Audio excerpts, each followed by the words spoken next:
Today is Thursday, the 21st of August 2008. Heather has driven myself and Greg Foster down here to the Hawkesbury River.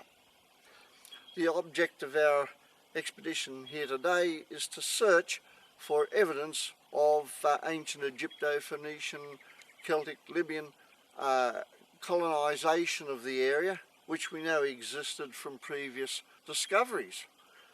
All the way up the Hawkesbury, from the mouth of the Hawkesbury in the Brisbane Waters area, where you've got the Egyptian hieroglyphs at Woy Woy, for example, there's evidence of long-time colonisation by Middle and Near Eastern explorers who came here during the Bronze Age to establish colonies for the purpose of mineral seeking. And these colonies, as my new book Pyramids of Destiny points out, created their own empires in this part of the world and cut themselves off from Egypt, eventually creating their own pharaonic classes.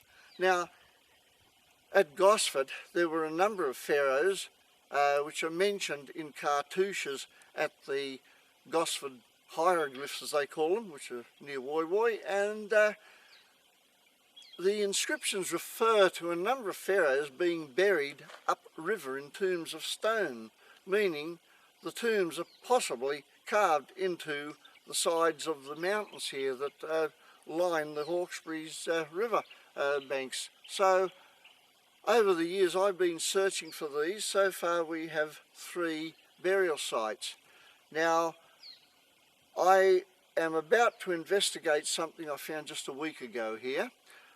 It's an image of the Celtic sun god Bel, and there's some inscriptions there. Well, whether these point to a tomb further back in the hillside here, I don't know, but certainly we will be visiting another site further along the river here that I found last week that actually has a burial inscription. So it's obvious that there are a number of pharaohs and other royalty of various positions buried along this river, and I want to find them because it's certain evidence that going back 4,000 to 5,000 years, Australia was a set of mining colonies established here to look for minerals and gemstones, and that thousands of people from the old world lived in this country and established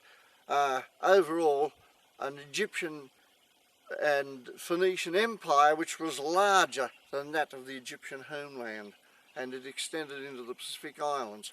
And in the Pacific we find, of course, New Zealand and various Melanesian islands where pyramidal structures are discovered to this day, showing the extent of these ancient explorers.